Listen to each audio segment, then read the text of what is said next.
Доброго дня. В прямом эфире канала АТР программа «Бугюн». Сегодня я ее ведущий Айдар Муждабаев. Я пробуду с вами сегодня 2 часа. Потом продолжит эфир непревзойденная Гульсум Халилова. А пока меня потерпите, но зато у меня хорошие гости. Сейчас у меня на связи из города Парижа аналитик, бывший несколько раз народным депутатом Украины, человек очень знающийся на политике, человек очень грамотный, умный и аналітичний Андрій Шкіль. Пане Андрію, на зв'язку? Вітаю. Так, на зв'язку. Щось там трошки було, я сплутав час, але вже на зв'язку. Но головне, що ви все одно на зв'язку. Я попрошу моих редакторов чуть-чуть погромче в студии звук дать, что я хочу Андрея хорошо слышать. Вот. И, кроме того, я хотел бы сказать нашим зрителям, что у них есть возможность звонить прямо в студию. Вот не каждый день, знаете, так вот можно позвонить и задать вопрос напрямую Андрею Шкилю. Это телефон вы видите, и даже скайп есть, и на этом телефоне есть и вайбер. Поэтому звоните, мне самому интересно. Вот. Я думаю, что и вам тоже будет интересно. Ну что, Андрей, давайте зайдем с козырей уже. Вот. Поговорим о главном.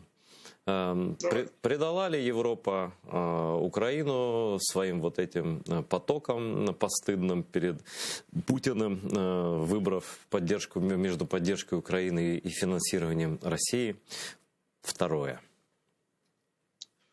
Ну, на газопровід Nord Stream 2, звичайно, був одразу викликом, тому що він був викликом для європейської єдності, для європейської солідарності, для Європи взагалі, для європейської демократії. Одразу. Це ж не тільки сталося це там вчора чи позавчора, коли прозвучала заява з півночі, меморандум Америки і Німеччини. Це був виклик, і боролася Європа достатньо непогано, як на мене, боролася, але не витримала властиво лідер. Німеччина не витримала тиску з боку двох сторін. В першу чергу це звичайно економічний тиск, просто бажання чим-небудь замінити, ну скажімо так, зелену енергетику, тому що величезна країна Німеччина з потужною німецькою економікою не має інших джерел добування електроенергії, як, ну, скажімо так, не екологічно. Вона не має ядерних електростанцій, має гідро, має зелену енергетику, ну, відповідно, газ їм дуже необхідний. І це був головний козир, з якого, властиво, зайшов Путін, граючи з Німеччиною. Німеччина не стояла Європа була, трималися Сполучені Штати, але пізніше змінилася просто ситуація. Потрібно було зберегти єдність в Європейському Союзі. Є багато слабких гравців економічних в Європейському Союзі, в Європейському співтоваристві, і вони будуть потребувати грошей німецького платника податків. І властиво для того, щоб це якось,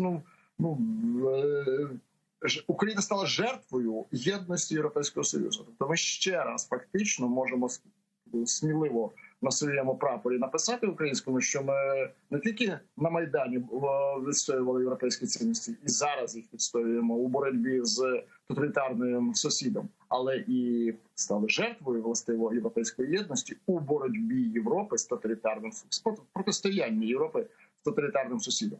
Просто головне завдання, важливе і тяжке, я впевнений в цьому, нинішньої української влади і наступної, врешті-решт, і попередньої це було завдання. Кожної влади завдання – це вміло маневрувати між тоталітарним сусідом і Європейським Союзом, який випробовується цим тоталітарним сусідом. А власне, що треба зробити було напередодні зустрічі в Сполучених Штатах пані Меркель і президента Байдена? Канцлера Меркель і президента Байдена. Ну, задекларувати, що ми відкриті в цьому діалозі, ми можемо говорити, що якщо економічні важелі для Європейського Союзу важливіше за демократію, то, будь ласка, подбайте за нашу безпеку, за наші безпекові гарантії, які давала газова труба, яка гарантувала хоча б на якийсь час спокій всередині України. Не атака, не відсутність застосування авіації, скажімо, десь на сході України цими трактористами, чи хто воює, там коли сказав президент Путін. Тобто був такий дуже крихкий баланс в цьому. Звичайно, є і нюанс, який полягає в тому, що з окупантом торгуючи отримаємо газ з цього. Ну, це також до дискусії. Я вважаю, що це можна було виставити в дискусійне поле, і це можна було обговорювати на такій ноті, проводити обговорення з Європейським Союзом щодо майбутнього України. Там зелений тариф, мільярд євро компенсації – це смішно. Це просто смішно, тому що не про економічні втрати йде мова. Йде мова про втрату безпекового гаранту, яким був, скажімо так, ця газова труба. Тобто потік газу в Європу був гарантом того, що Україна менше була би вражена, чи менше мала шансів бути збомбардованою, скажімо, умовно. Застосування авіації у війні з Україною було б, ну, скажімо так, обмеженим. Тобто це не такий гарант, як навіть ПДЧ чи НАТО. Ну, це не обговорюється, звісно, не такий, але дуже важливий для України. І треба було ставити на кін в перемовинах з Європейським Союзом. Окей, ви хочете, щоб було добудовано. Це ваш вибір, але якщо ви погодите, це погано. Ми підтримуємо позицію Польщі, яка голосно декларує про те, що це підсадження на газову голку Європи. Ми проти цього. Ми як майбутні члени Європейського Союзу, ми як європейська держава проти цього. Але якщо ви вже пропонуєте нам якісь відступні щодо того, що ви погодитеся на добудову другої гілки Нордстріму, то будь ласка, забезпечена безпеку. Зробіть так, щоб ПДЧ було прийнято вже в позачерговій сесії НАТО. Це в руках двох країн європейських. Ми це чудово розуміємо. Німеччини і Франції. І Сполучені Штати, я думаю, також не були проти цього. Але, на превеликий жаль, я не чув про те, що такий діалог вівся. Я не чув і не відчував вібрації з приводу цього ніде, ні в Україні, ні за її межами. А це добрий момент до використання того, що і так трапиться. Тому що так, добудовано буде Nord Stream. Чи він запрацює? Дуже багато буде залежати від позиції України. І чи вона буде менш поступлива і активніша? Я би вжив навіть слово агресивніша на європейському напрямку, тим тяжче і складніше буде запустити цей проект наступній німецькій владі. Але якщо мовчки погоджуватись, ну, хотіли, дали, дякуємо, мільярд, можна було більше. Якщо позиція буде, ну, скажімо так, неактивна, то ця неактивність буде означати згод прийняття. Ну, смотрите, Андрей, я читал заявление Зеленского и читал заявление нашей парламентской делегации, которая в Сенат в американский ездила. Там очень жесткие формулировки, что это сотрудничество с агрессором, ну и так далее. Да, в общем, правда, обычная правда написана, но которую Запад нынешний по разным причинам слышать не хочет, или, вернее, не хочет учитывать, да. Вот вы сказали, один из немногих, кто сказал прямо, что этот газопровод развязывает Путину руки, то теперь он может там что-нибудь устроить у нас на газопроводе, прекратить подачу газа и начать агрессию. Европа, нет ли у вас ощущения, что вот сейчас Путин что-то начинает, Европа спокойно, закрыв глаза, продолжает через этот Nord Stream качать этот газ, несмотря на военные действия в Украине. И вот это соглашение США и Германии, я тоже читал, оно по формулировкам такое типа заукраинское, да, но там нет ни одного конкретного обещания. Это очень напоминает Будапештский меморандум, на который можно просто закрыть глаза и ничего не делать. Тут все буде залежати від позиції держав. То розумієте, як коментується американська сторона? Бо німецька сторона коментується достатньо просто, якщо треба, ми там посунемося, фінансово ще збільшимо, посилимо, але і все. На цьому безпекова частина не піднімається німецькою стороною. Американська сторона стверджує, що у випадку застосування газу як зброї, хоча я не розумію, для кого є секретом те, що газ вже давно є зброєю для Російської Федерації, вона використовує її, цей газ як зброю, як головний засіб тиску. Бо що таке зброя? Зброя – це може бути, вона застосована як вбивча сила, але просто навіть наявність її в руках у людини, яка просить щось зробити, дуже сильно так, впливає на виконання цього бажання. Так само і Росія, яка, говорячи і дискутуючи з Заходом, завжди має на увазі, що ось, газ же ж також вам потрібний, і ви би хотіли б надалі безперешкодно його отримувати. І тому Сполучені Штати, розуміючи цю позицію Росії, яку вона займе у випадку агресії чи бойових дій проти України, заявляє з свого боку, що якщо так станеться, то можна буде задіяти європейські поправки. Є третій так званий енергетичний пакет, який передбачає в собі цю декларацію, передбачає в собі цілий перелік пунктів, через які можна просто відімкнути цей Nord Stream 2, просто вимкнути його, не дати можливості Німеччині, при всьому бажанні німецьких підприємців, при всьому бажанні німецької господарки, просто відімкнути, вимкнути його з європейської системи забезпечення, енергозабезпечення. Це, до речі, ця друга частина, про яку принаймні заявляли люди, які оточують президента, там, з оточення президента України, що от третій енергопакет, було би непогано, щоб Україна увійшла повноцінним членом уже в Європейський економічний союз, як економічним членом, і одночасно отримала можливість використання європейського обміну енергоносіями, давати свої, продавати і брати, обмінювати і купувати західні енергоносії. Але і цього немає в цій декларації. Бо це, врешті-решт, домашнє завдання. Тобто інтереси України – це домашнє завдання України. Безпека України, підкреслюю, це домашнє завдання Європейського Союзу.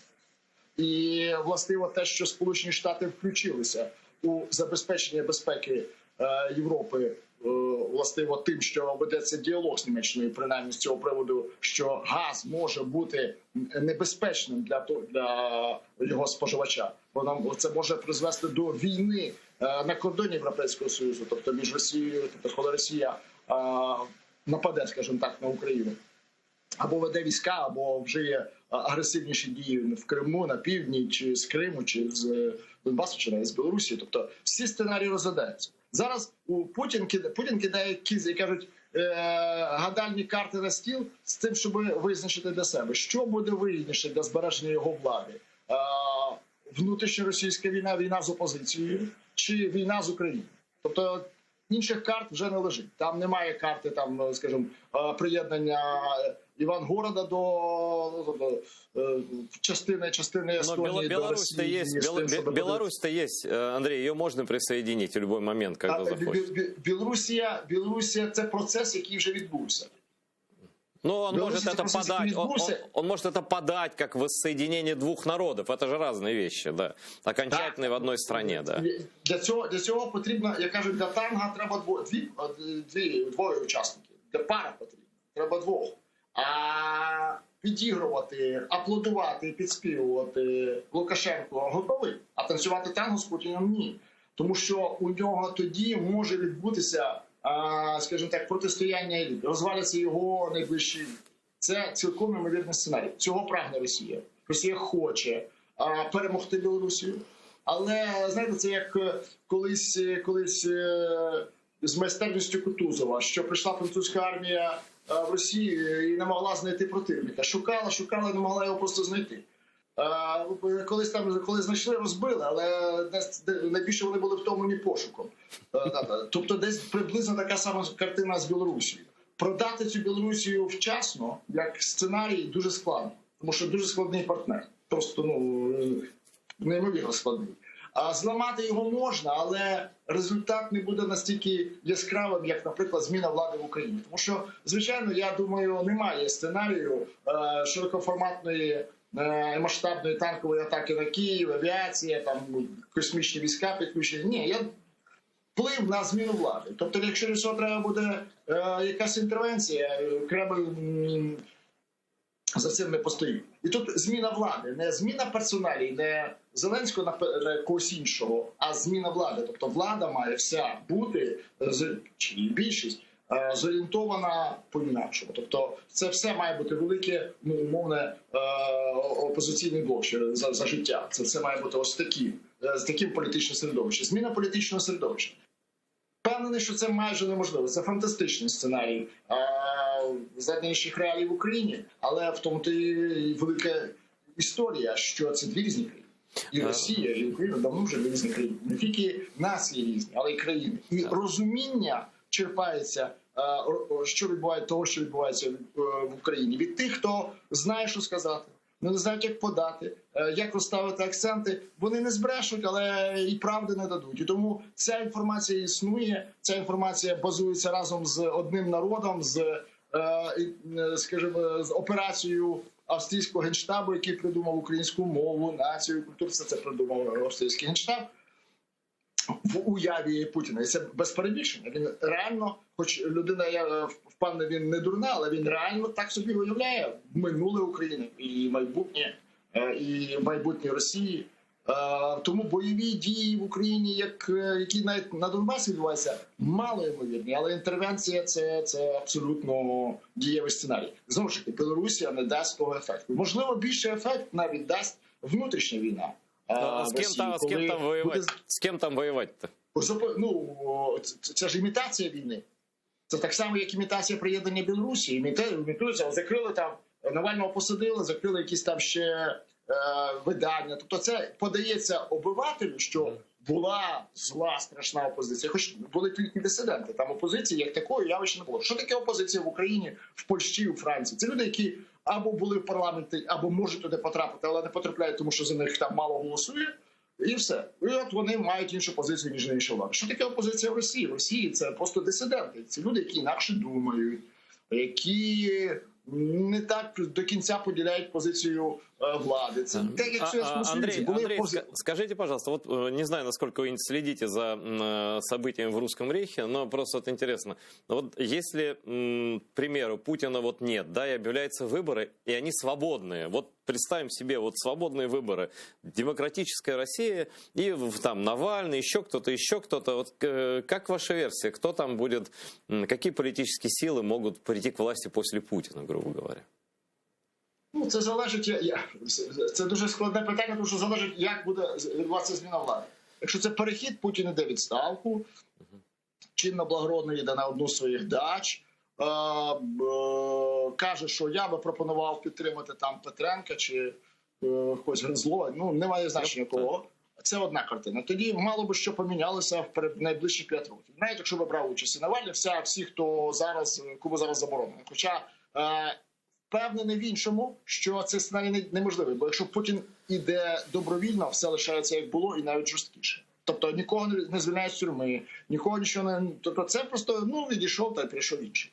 Але коли внаслідок революційних змін, коли низи все-таки вирішать поміняти верхи, то тоді ми пам'ятаємо, 90-й рік буде знов, прийдуть люди нормальні на якісь періоди часу, дуже короткі, і все, якщо не буде радикально змінена сам устрій російський, бо не може бути імперія, яка формується за рахунок своїх околиць і живе за рахунок них. Тому що Москва фактично це є вітриною нинішньої Російської імперії, але тим не менше, всі решта великі міста Росії живуть, дуже погано. Большие города еще ничего, а вот небольшие действительно плохо, но это всегда так в Союзе было. Есть города первого уровня снабжения, второго, третьего уровня снабжения, и Москва, да, и село, где ничего нет.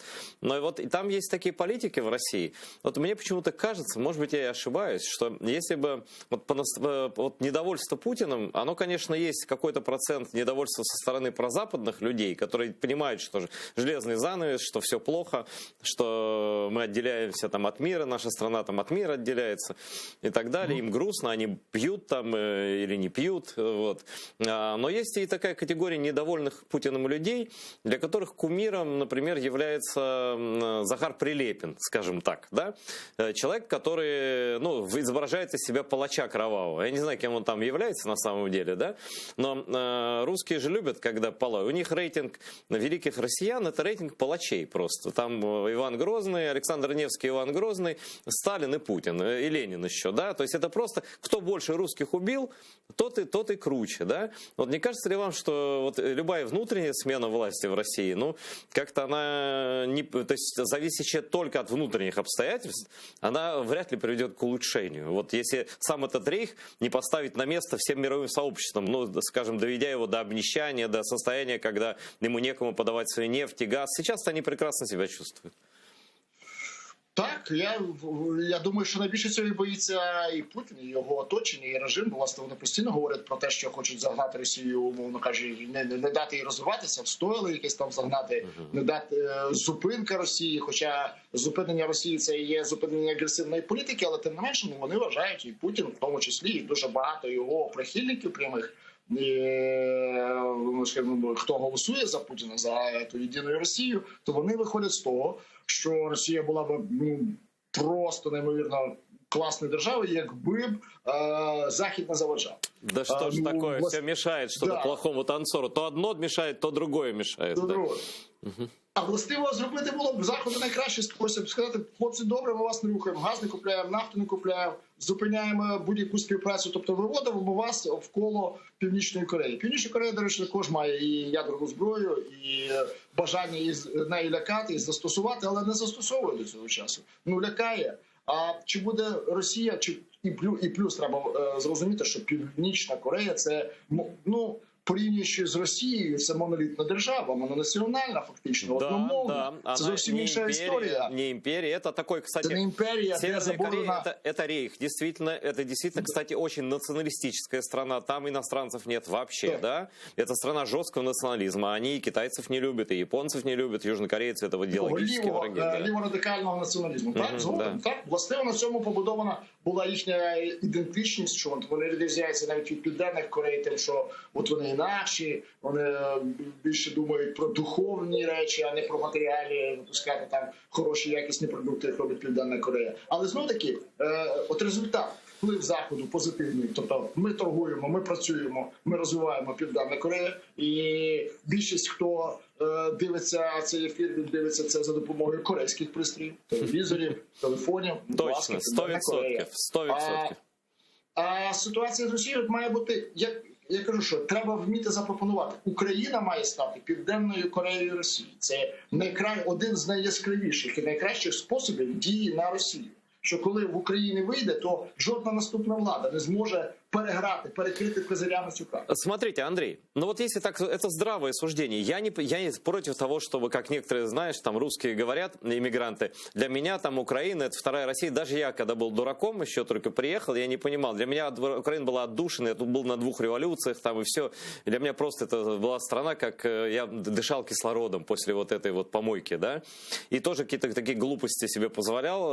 А потом я понял, что нет, конечно, Украина не может быть там хорошей Россией. Для украинцев это Украина и однозначно другая страна. Но для Запада, вот если смотреть с той стороны, где ты находишься сейчас, да, они бы действительно могли бы вложить очень много в том, чтобы показать даже без всякой там, я не знаю, даже пропаганды, на которую у них денег не хватает, за помощью инвестиций, военной помощи, такой помощи. Вон сколько Польше денег дали на дороги. Там. Греция 8 своих бюджетов, по-моему, взяла в ЕС, да, и так и не вернула и не собирается. Да?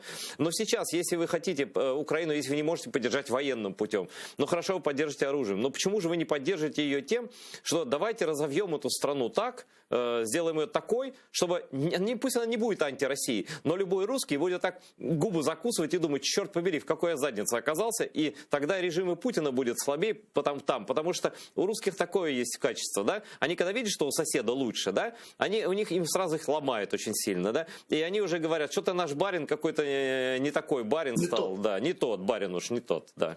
Угу. Ні, я згоден, до речі, але це дорога з двостороннім рухом. Україна має рухатися в цьому ж напрямку. Я, власне, це і мав на увазі, що успіх України – це найкраща зброя у тому, щоб змінити Росію. Щоб зсередини, щоб був поштовх. Властиво і принцип сусіда, який живе краще, і принцип того, що як же ж, у них же нічого не виходило. Все було гірше, і тут бах, отакий от розвиток. Це діє достатньо як відро холодної води на людину, яка має запалену уяву. На того ж самому, тобто той самий Захар Прилєпін, він просто коло його прихильників звузиться до межі похибки, там прохідного, там 4%. Одразу ж, тому що це буде яскравіше і зрозуміліше. Тут не треба, це тяжко буде закрити. Як долонію ти не закриєш сонце, так і в нинішній ситуації успіхи України тоді не можна буде закрити в жодному випадку. Але для цього потрібно двосторонній рух. Україна має рухатися.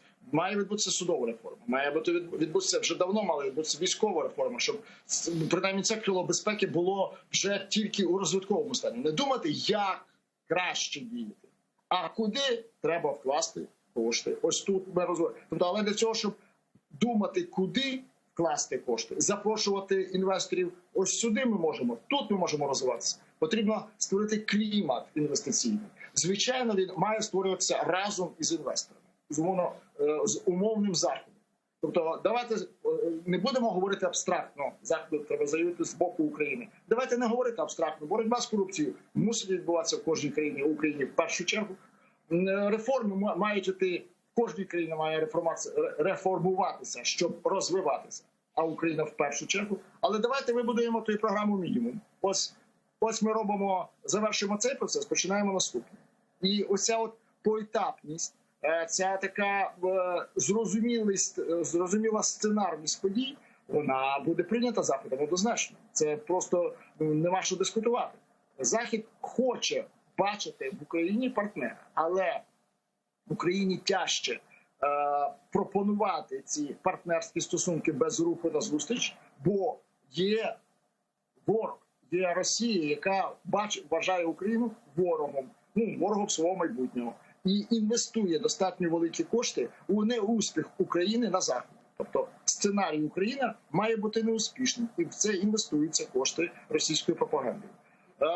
Так, навколо цього розповідаються різні нісенітниці і інсинуації. Це одна річ. Але головне завдання, яке перед собою ставить у тому, щоб понизити рейтинг України на Заході, це те, що вона є неуспішна. Все, що там відбувається, мова неуспішна, культура неуспішна, економіка неуспішна, реформа неуспішна, все є неуспішним.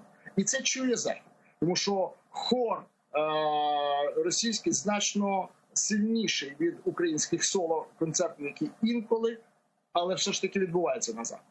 В цьому є важлива дуже проблема, яка полягає ще і навіть в культурному обміні. Про що говорити, якщо на День Незалежності, на День національного свята Франції головну фортепіанну роль виконує грузинська піаністка, то зовсім ви розумієте, що ставлення навіть до Грузії, всі хто слухає, треба подивитися, що за країна. Ага, чув, сусіди були, так, це цікаво, а що там у них зараз, а яким чином наш депутат, наш президент, наш прем'єр-міністр може підтримати і розвивати стосунки Франції і України.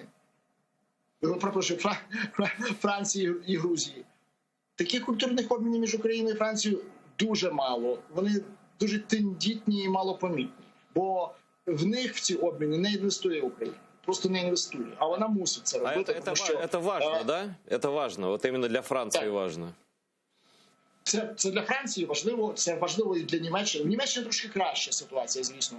А в Америці краще. В Італії так собі, в Іспанії зовсім немає культурної інвестиції української ні в що. А це потрібно створювати тло. Бо, знов-таки, про Грецію. Так, Греція отримала багато, але вона виконала своє домашнє завдання. Вона занадто багато за це взяла згодом. І Європейський Союз відчує цей тягар зобов'язань, які не виконає Греція в випадку, якщо так станеться. Не буду наперед звинувачувати країну, що вона не впорається з взятим на себе завдання. Але Україна які завдання поставила перед собою і виконала? Перед собою, перед Заходом. Тут в цьому є головна історія успіху України. Зрозуміло, що треба тішитися усім, навіть маленьким успіхом, але для того, щоб іти вперед, потрібні успіхи великі. Реформація судової системи, це вже скоро мозоль. Судебная система, это просто уже, я не знаю, сколько, уже дети выросли, которые пошли уже в первый класс, родились, когда еще говорили про судебную реформу. А из-за нее, кстати, вот сейчас даже идут суды по канадским компаниям, по разным компаниям, которые просто попадают на наш суд, и все, и все, и все. Да, поэтому о чем мы говорим? Но я хочу чуть-чуть о внутриукраинских делах, несмотря на то, что вы в Париже, конечно, смотрите, что происходит. Вот свежие соцопросы. Недавно же Путин статью написал про то, что мы один народ, да? Вот. Да. Я не читав одразу. Не читав. Но сенс відомий, да? Зрозуміло. Так вот, опрос провели. 55% украинцев считают, что украинцы это и россияне это не один народ, объединенный общим культурным пространством историческим. 55%, да? Но при этом 41% считают, что мы один народ. То есть 41% согласились с Путиным, что мы народ, который живет на одном культурном просторе и так далее. Но я понимаю, что это неровно. Я понимаю, что, наверное, где-нибудь на юго-востоке, да, там, может быть, до 80% считают русских братьями до сих пор. В Киеве, процентов 30%, я так предполагаю.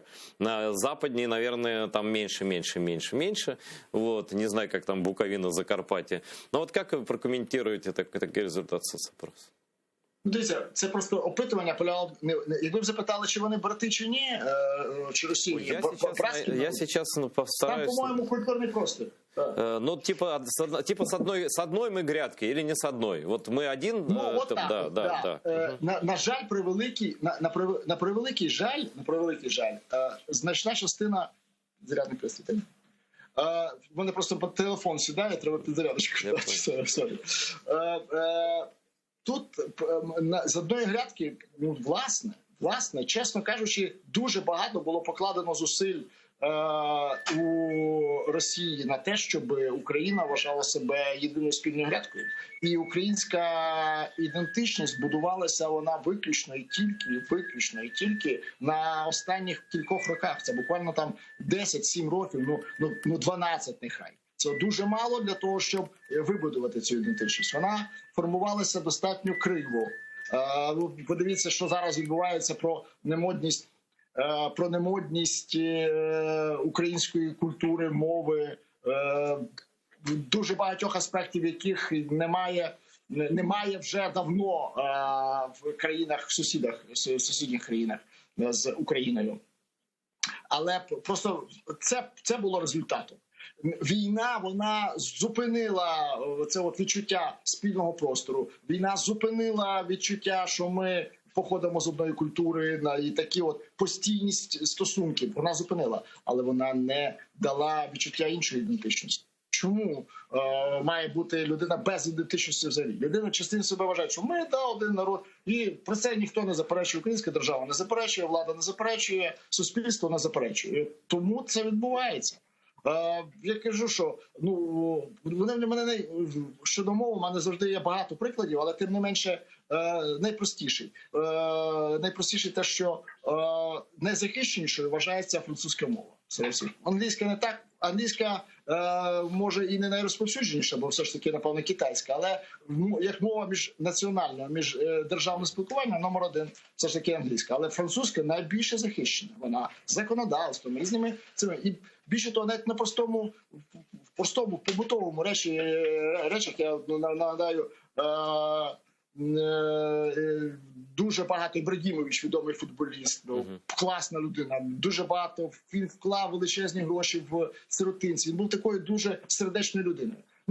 З мовами він так був щасливий, що знає 3 мови, рідну, сербську, шведську і англійську. Французьку він, вирішив, не буде вчити. І він не мав жодного інтерв'ю. Ви можете собі? Це ніхто не забороняє, ніхто не ходить на телеканал і не каже, у вас квота. Просто не було і все.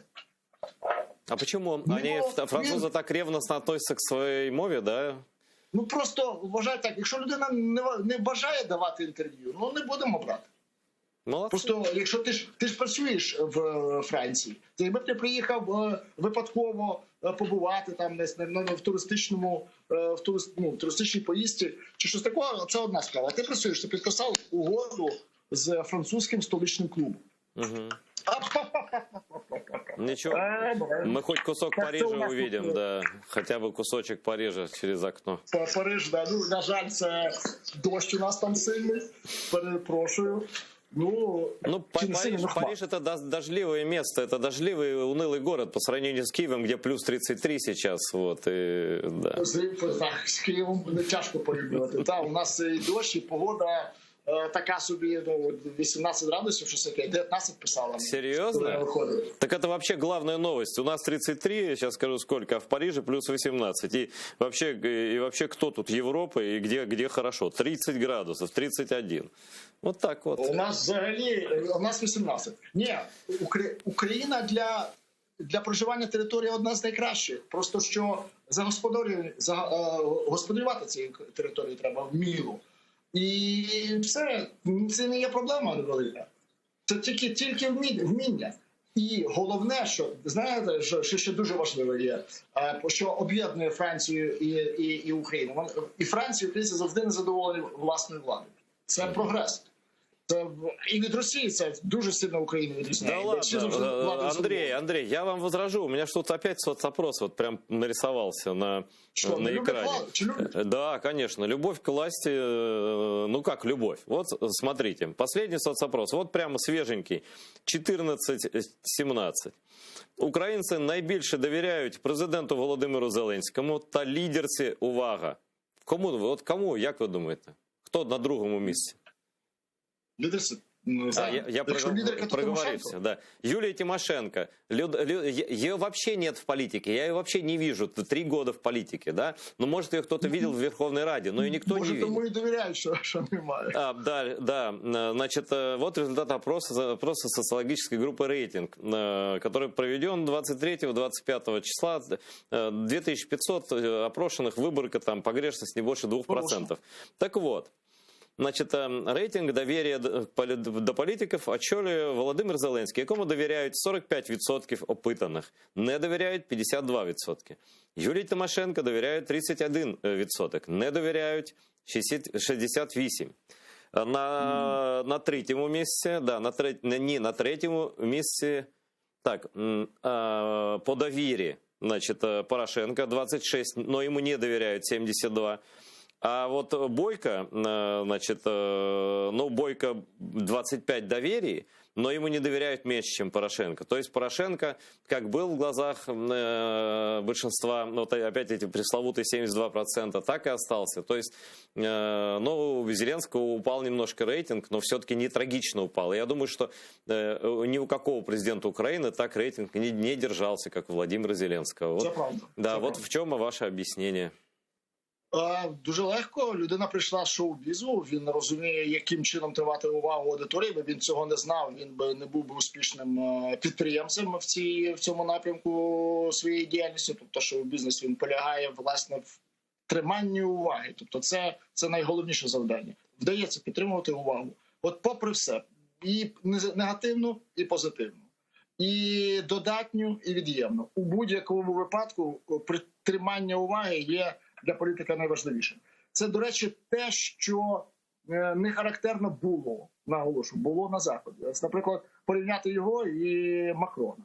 Макрон не вміє, не любить тримати увагу влади. Він вміє працювати, він тримає слово, у нього багато що виходить. Він вважає, що дотримання слова – це важливіше за понад усе. Він обіцяє, він зробить. І що, і рейтинг де його? І яке... Давайте пригадаємо жовті жилети. І давайте пригадаємо... Який рейтинг, до речі, Андрій, який рейтинг у Макрона? Зараз, то, що останнє я дивився перед тим, як вони оголошували цей санітарну перепустку, було десь в районі 30%. Це також високий рейтинг. Високий рейтинг? Високий. Ні, але треба розуміти, що конкурента немає. От уявіть собі, що опитування таким чином велося. Чи підтримуєте ви президента, якщо в його діяльності?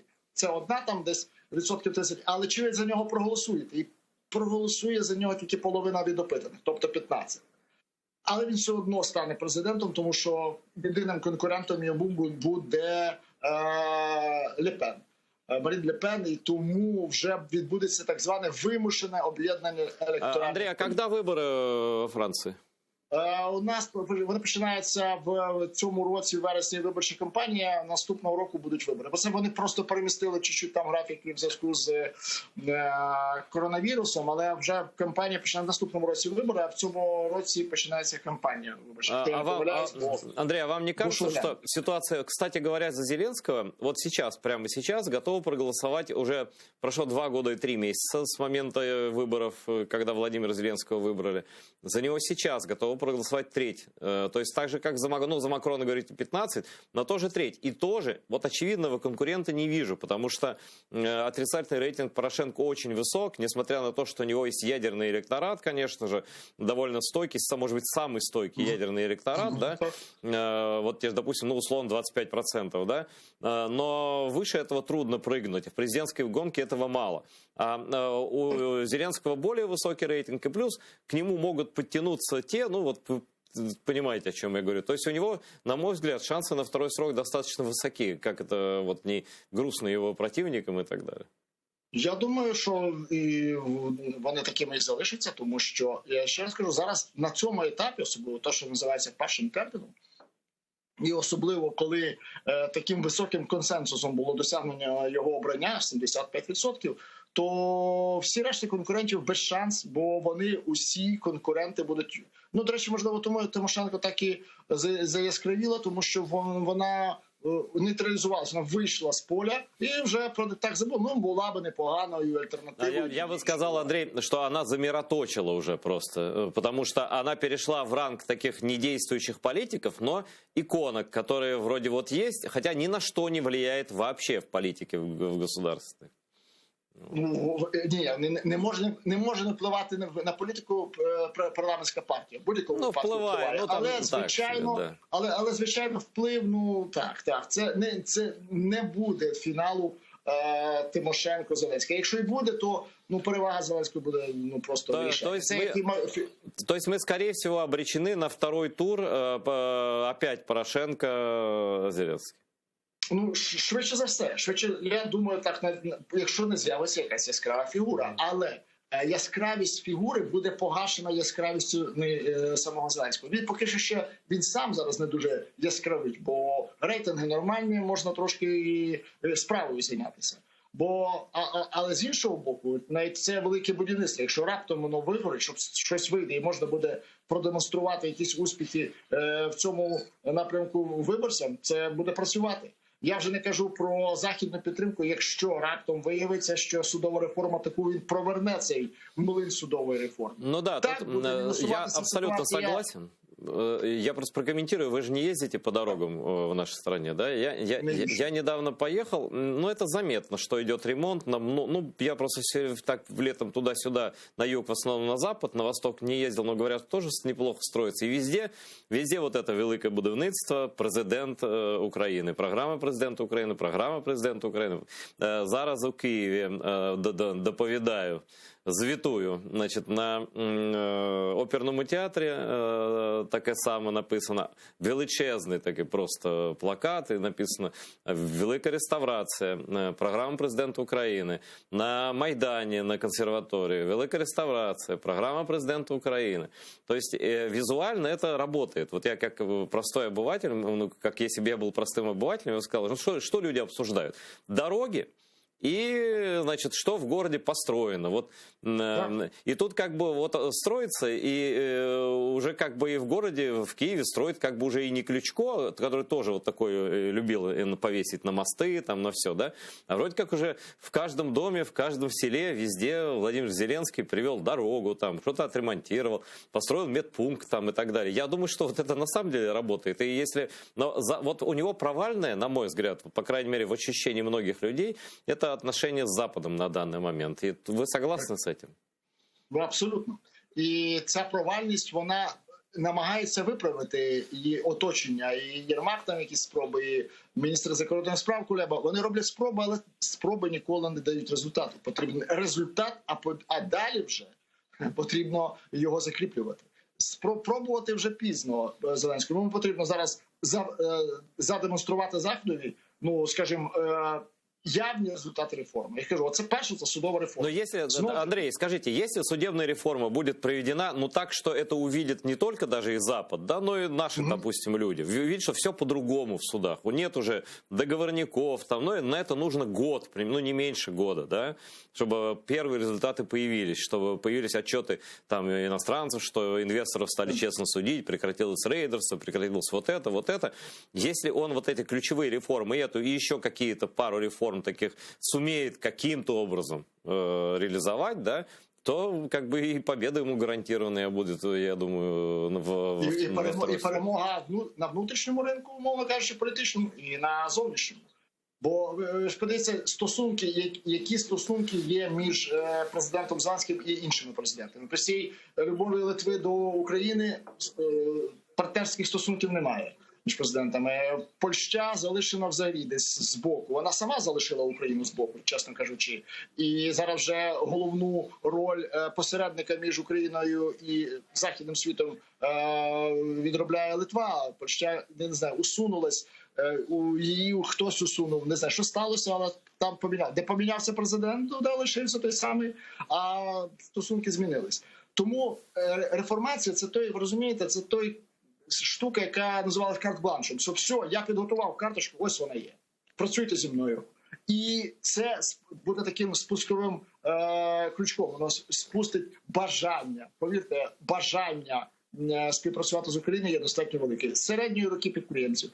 Тому що мають знайомого, мають тут якогось фермера француза, хтось був тут, побачив, хтось працює в великих крупних торгових компаніях. У нас у Франції є компанія, мережа магазинів Leclerc, яка представлена в дуже багатьох позиціях продуктових українським товаром, і це відома штука. Він не представлений, це Leclerc в Україні, але Україна представлена в ньому. Тобто добрі умови співпраці подальшої. Це тільки Франція, є багато інших країн, які тим Європейський Союз, Сполучені Штати готові інвестувати, але для цього треба заохочення внутрішнього. Ну, звісно. Андрей, я хотел бы еще одну тему обсудить. У нас остается примерно 8 минут. Это тема Крымская платформа, которая стала таким своеобразным барометром отношения к Украине со стороны западных стран. И, вот, вопреки тому, что вы сказали про Польшу, приедет точно Анджей Дуда. Вот, и он лично приедет. Это президент, наверное, самой крупной европейской страны из тех, кто изъявили желание на высшем уровне вот на данный момент принять участие. Дальше приедут, конечно, конечно, приедут лидеры Литвы, Латвии, Эстонии. Думаю, что Грузии. Но это, опять же, это со страны даже не новой Европы, это страны-кандидаты в Европу, да? Там Молдова, не знаю. А из стран Старой Европы, вот 4 могу сказать точно, но я не Дмитро Кулеба, я думаю, что он каждый день над этим работает и может назвать кого-то еще, но пока не будет называть, пока не приехали. Между тем, мы узнали, кто будет от Соединенных Штатов, да? И от Соединенных Штатов США на первом саммите Крымской платформы будет представлять министр транспорта Питер Буттиджедж. Эту информацию подтвердил лидер крымстарского народа, народный депутат от Европейской солидарности Мустафа Джемилев в интервью Суспільному телебачению. Вот. Байден не приедет, и вице-президентка не приедет, и госсекретарь не приедет, то есть как бы профильный министр, да, вот тут такая линейка политическая, да, президент, вице-президент и профильный министр по иностранным делам, это госсекретарь, не приедет, приедет министр транспорта. Соответственно, как США, наверное, это задаст планку и представительству ключевых западных стран, Франции, Германии. Вот на каком уровне Франция и Германия будут представлены? Какой это сигнал Украине? Вот такой уровень представительства Старого Запада. Це негативний сигнал, зрозуміло. При тому, при всій повазі до фігури Бучича, він все-таки кандидував в президенти. І це дуже популярна фігура в Сполучених Штатах, до речі. І використати його присутність на Кримській платформі треба обов'язково. Це, до речі, це завдання журналістів. Говорять, очень антиросійський, говорять. Правда. Ну, він дуже демократичний, скажімо так. Він за демократію. Так, він розуміє просто російських ляльководів краще за іншу частину демократичної партії Сполучених Штатів. Це дуже важливо. І дуже важливо використати його, бо він є медійний, він добре дає інтерв'ю, він дуже, скажімо, такий спонтанний. Правильно працювати, звичайно, з ним треба. Він міністр, він не є офіційний представник високим представником уряду, він може багато чого сказати, а це буде говорити Америка. Тому дуже важливо з ним попрацювати. Це неординарна постать, дуже неординарна. Це перше. Друге, так, це задасть планку присутності Франції і Німеччини. Наскільки я чув, то точилися розмови про візит міністра закордонних справ пана Лідріана на цей захід. І, до речі, я б вважав, що тут би треба було підсилити. Я хотів би до всіх звернутися, не забувати, що Україна і Франція пов'язані невидимою ниткою давньої Кримської війни. Тому що військовий цвинтар на тому був найбільш візитована частина в Криму на території України. Зараз ця частина не може її відвідати, наприклад, міністр закордонних справ Франції Лідріан. А він би, напевно, хотів, бо він колишній міністр оборони Франції. Це було б для нього цікаво.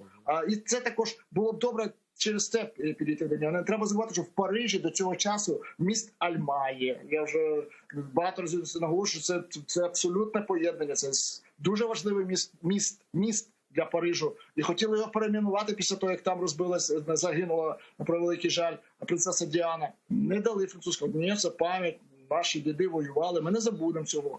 І використовувати потрібно ці аспекти, які, можливо, так, американці прийшлють нижчою рангу дипломати, ніж французи, але і французи будуть озиратися на це. Але треба вдарити по тих струнах, по яких вони не зможуть змовчати. Андрей, ну все равно это, извините, что просто у нас времени совсем мало, 3 минуты остается. Все-таки министр иностранных дел это неплохой уровень. Если такой же уровень будет от Германии, это неплохо, это нормально. В принципе, и да, мы много говорили о проблемах, это нормально для журналистики говорить о трудностях, о негативе. Но вот у вас есть 3 минуты, Андрей. А какой хороший сценарий вот выхода из всего этого, в том числе по крымскому направлению и до политики внешней нынешней украинской власти дальше?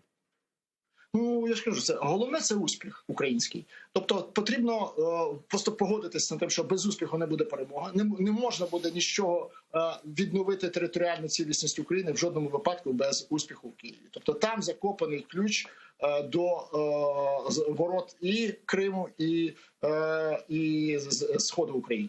Вірити в те, що це може бути шабельна атака, можна, але найкраще це атака, яка буде будувати, тобто атака будівничих. Будувати потрібно, розбудовувати державу. Україна має усі для цього успішні напрямки. До цього часу збережена авіапромисловість. Хай вона в такому жевріючому стані, але є. Її треба розвивати, і Велика Британія, і Франція, і Сполучені Штати є дуже вдалими партнерами для розвитку авіаційної промисловості, космічної, в тому числі промисловості також.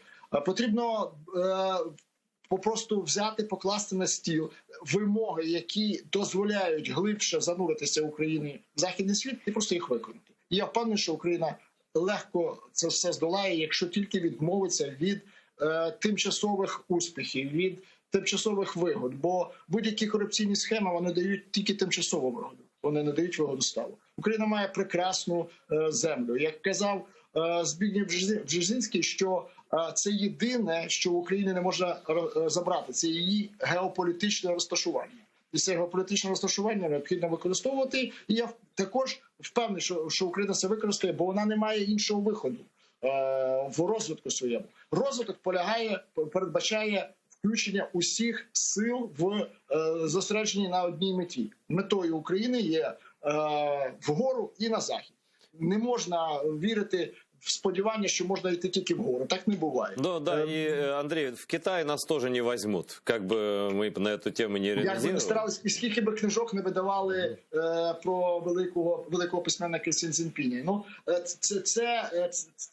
це замилення очей. Ну, у нас же, на жаль, немає часу. На жаль, з вами дуже цікаво розмовляти. Ми вас багато... Дякую, навзаєм, було дуже цікаво. Даруйте за технічні неполадки, які трапилися, ну, але це... Ну, да, неполадки були, ми замало побачили Парижу у вікні, замало, чесно кажучи.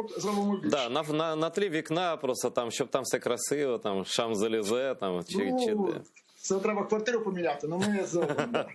Дякую, Андрію, за те, що долучився. Ось така розмова була, мне кажется, очень интересная. Не переключайтесь, буквально 5 минут, и я снова вернусь в эту студию с очень хорошим человеком, писателем Русланом Уверовым.